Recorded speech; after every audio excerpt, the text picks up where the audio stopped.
Selamat sore, Sobat Trader. Kita ulang lagi. Tadi ada miss sinyal ya, sorry. Kita mulai lagi untuk market talk-nya.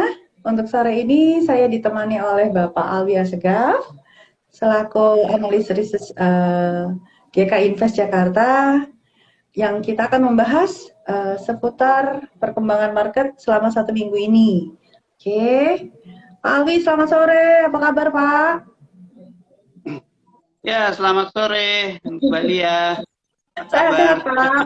Alhamdulillah, sehat, Kayaknya Pak. kurang Ya, bersahabat nih cuaca sama jaringan iya, sinyalnya. benar-benar.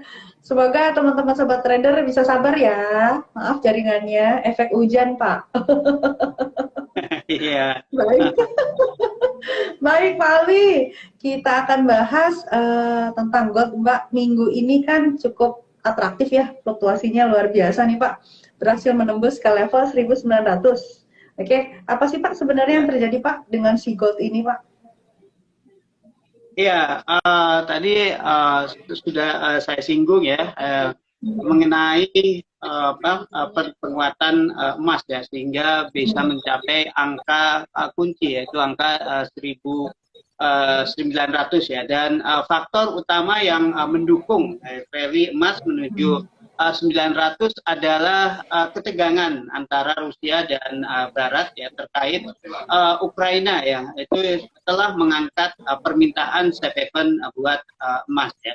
Iya. Dan ketegangan ini bermula setelah Presiden Amerika Serikat itu Joe Biden mengatakan bahwa ada setiap indikasi bahwa Rusia itu berencana untuk menyerang Ukraina. Sementara Moskow sendiri menuduh Washington ya mengabaikan tuntutan keamanannya. Kemudian juga di situasi itu semakin memanas ya setelah separatis yang didukung oleh Rusia di Ukraina Timur itu menuduh pasukan pemerintah Ukraina itu melepaskan tembakan ke wilayah mereka yang ini dibantah oleh pihak Ukraina. Begitu juga Ukraina saling tuduh bahwa yang memulai adalah pihak Rusia. Jadi situasi panas ini membuat aset-aset safe haven itu diburu oleh investor ya. Karena biasanya ketika terjadi gejolak politik dengan ekonomi, maka investor akan beralih pada aset-aset aman atau safe haven ya. Atau kalau istilah pasar disebut dengan risk aversion. Begitu, Mbak Lia. Baik, baik Pak. Tadi Pak Ali menyebutkan faktor utama yang mendorong rally emas kan adalah masalah ketegangan geopolitik antara Rusia Ukraina. Berarti ada faktor lain dong Pak yang mendukung emas Iya, rally betul. tersebut. Ya, betul. Karena selain meningkatnya ya permintaan safe haven di tengah ketegangan Rusia dan Ukraina, nah emas sendiri itu diuntungkan oleh tingginya prospek inflasi ya di beberapa negara ya, khususnya negara-negara maju. Dan prospek tingginya inflasi ini terlihat dari data-data ekonomi ya. Misalnya minggu ini saja ya ada data inflasi dari sisi produsen atau data PPI ya, produsen price index-nya Amerika Serikat ya, yang naik menjadi 9,7 di bulan 9,7% ya di bulan Januari. Angka ini di atas ekspektasi atau angka di atas perkiraan yang sebesar 9,1%. Kemudian data PPI ini itu semakin melengkapi ya kenaikan inflasi ya, artinya ada bahwa inflasi sedang naik yang juga terlihat dari data PPI di minggu lalu yang juga melonjak 7,5%. Yaitu merupakan kenaikan tahunan terbesar sejak 40 tahun terakhir atau tepatnya sejak Februari 1982. selain di Amerika Serikat juga tingginya tingkat inflasi juga terlihat di negara lainnya ya, seperti Inggris misalnya yang yang kemarin merilis inflasi yang naik 5,5% ya. Juga ini di atas perkiraan ya 5,4%. Dan seperti yang kita ketahui bahwa emas merupakan aset yang tidak terpengaruh ya oleh kenaikan harga. Jadi dengan kata lain, ketika inflasi meningkat, investor memburu emas sebagai lindung nilai terhadap inflasi. Jadi sentimen yang mendukung emas ini saat ini memang sedang istilahnya sedang naik daun lah ya. Dari sisi Taiwan ada ketegangan Rusia dan Ukraina yang juga didukung oleh negara Barat ya. Kemudian dari sisi inflasi juga saat ini beberapa bank sentral saat ini masih bergulat ya untuk mengatasi inflasi tersebut. Jadi ketidakpastian tersebut telah mendukung harga emas naik ya, baik itu oleh permintaan safe haven atau perannya sebagai lindung nilai terhadap inflasi. Baik, oke. Bapak, tapi Pak, bukannya dengan adanya prospek kenaikan inflasi, terutama di Amerika, itu membuka ruang bagi The Fed untuk menaikkan suku bunga lebih agresif nih Pak, yang seharusnya menjadi sentimen negatif buat si emas.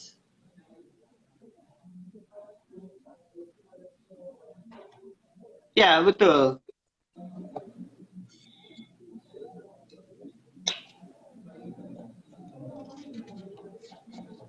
Oke, jadi tingginya tingkat inflasi itu memang bisa mendorong bank sentral dalam hal ini The Fed ya untuk melakukan pengetatan moneter yang lebih cepat, bahkan dalam hal kenaikan suku bunga mungkin bisa lebih besar dari perkiraan ya.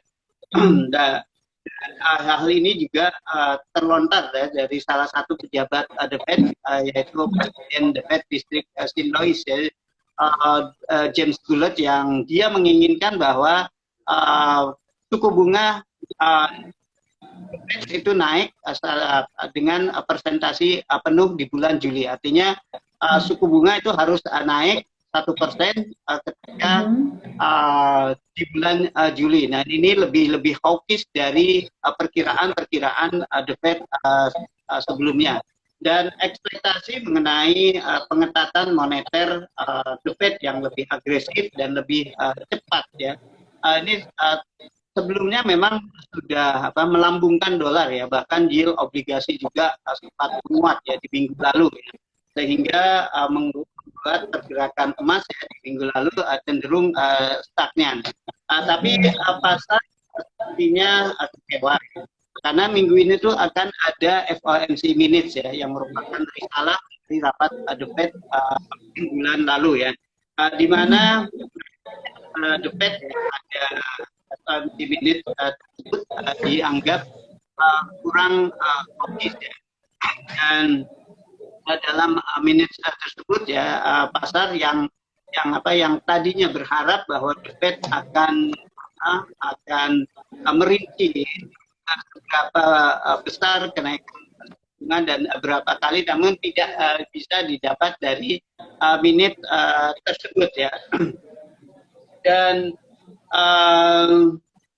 dengan sikap ya The Fed yang dinilai kurang hawkish tadi ya, sebetulnya The Fed sendiri sudah memperkirakan bahwa atau mengatakan bahwa akan naik di bulan Maret, tapi misalnya tidak diperlukan ya. Dan The Fed sendiri mengatakan bahwa itu akan dibahas pada rapat-rapat berikutnya.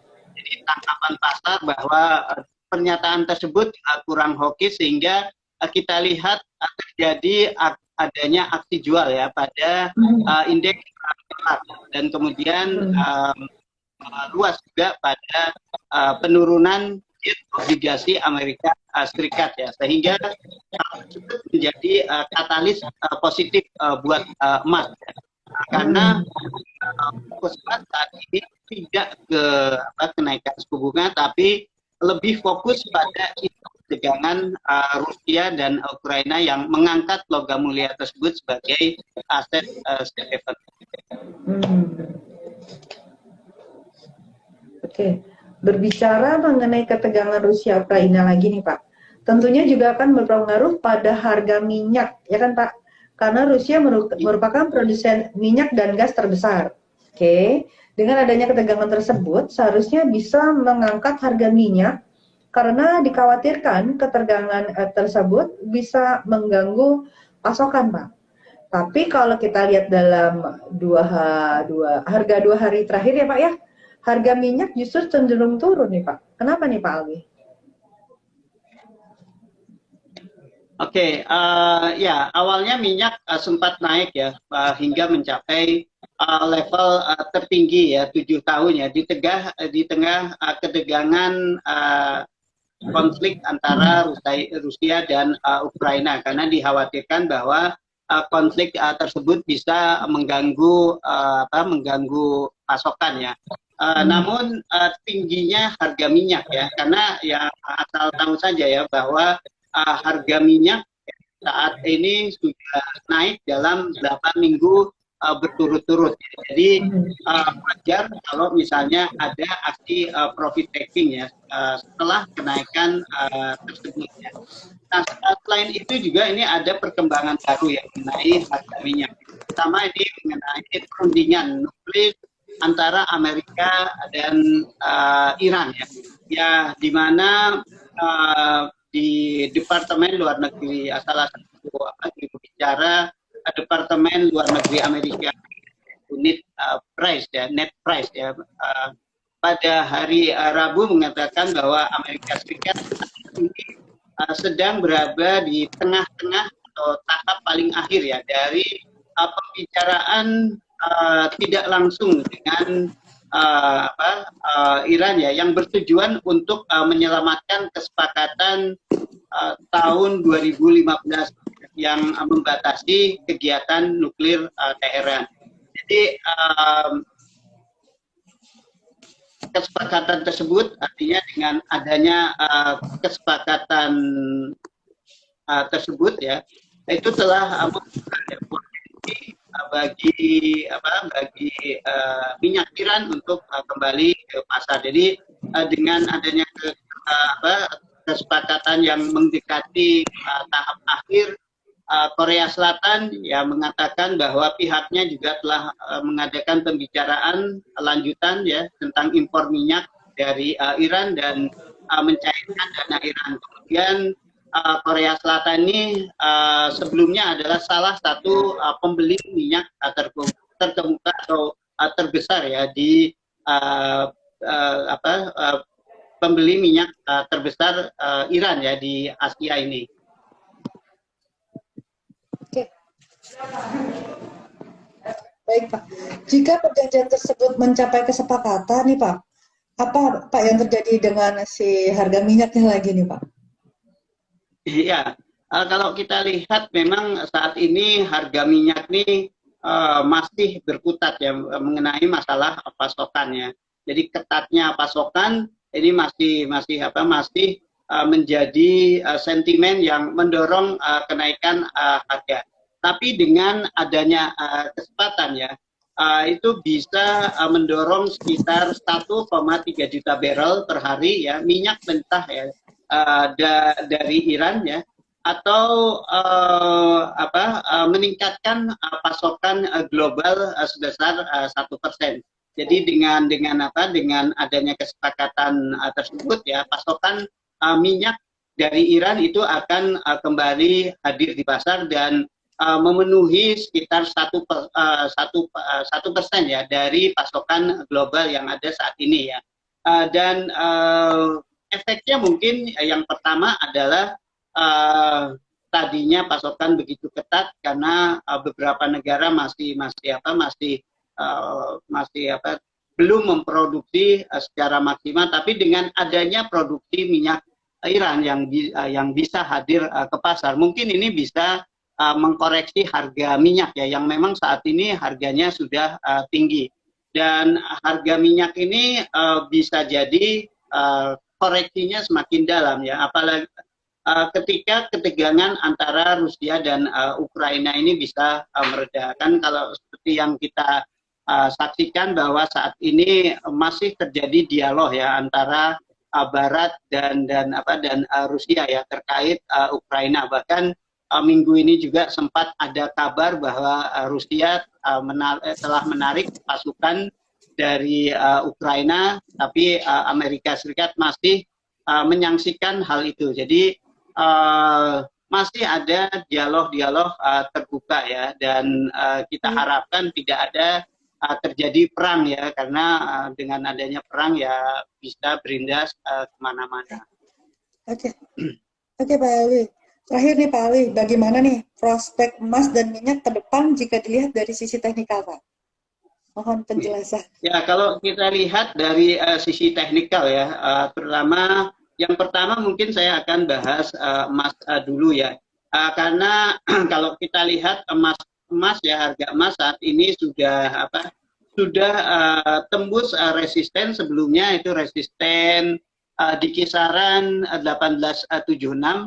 Itu ada resisten yang sudah berhasil di breakout ya dengan pola candle stick yang panjang ya, long white candlestick, artinya ini pola continuation ya setelah resisten di break, dan 1876 itu akan jadi area support ya, area support selama bertahan di atas level tersebut, maka kenaikan masih bisa berlangsung. Ada resisten lagi ya buat emas setelah 1876, kemudian level kunci 1900 itu resisten terdekat, dan resisten selanjutnya ada di kisaran 1920. Secara tren masih tetap bullish selama harga masih di atas 1876 ya untuk jangka pendek. Tapi untuk jangka menengah ataupun jangka panjang juga ini masih bearish ya, kecuali kalau misalnya untuk jangka menengah ini harganya turun di bawah 1800. Nah, ini mungkin trennya sudah mulai berbalik, ya mungkin ada indikasi bearish, tapi selama bertahan di atas 1800 trennya masih menguat. Nah, itu untuk emas ya. Sementara untuk harga minyak, trennya juga masih bullish, dan kita lihat koreksi kemarin memang belum merubah tren naik jangka panjangnya. Tapi untuk jangka pendeknya kita lihat bahwa harga sudah menembus level support ya, support terdekatnya di 93.10. Artinya saat ini level tersebut akan menjadi area resisten yang kuat. Bahkan juga kalau kita lihat kemarin saat ini harga juga menembus level 90.10, itu akan menjadi resisten terdekatnya. Dan harga saat ini sedang menguji area support ya di kisaran harga saat ini ya di kisaran 88.39. Jika kembali di breakout, support berikutnya kemungkinan akan muncul di kisaran 85. Kemudian itu ada area moving average ya, area moving average 50 di kisaran 81,91. Nah, ketika harga breakout di bawah 8191, mungkin ini bisa jadi indikasi bearish ya buat emas. Untuk sementara tren jangka menengah dan jangka panjangnya masih bullish, tapi untuk jangka pendek saat ini tren sudah mulai bergerak bearish atau turun ya, untuk menguji kisaran support di 85.00. Baik, oke teman-teman, sahabat trader bisa untuk acuan ya. Tadi penjelasan dari Pak Alwi untuk harga-harganya, semoga bisa masuk posisi dengan cuan terus ya. Harapannya cuan terus ya pokoknya.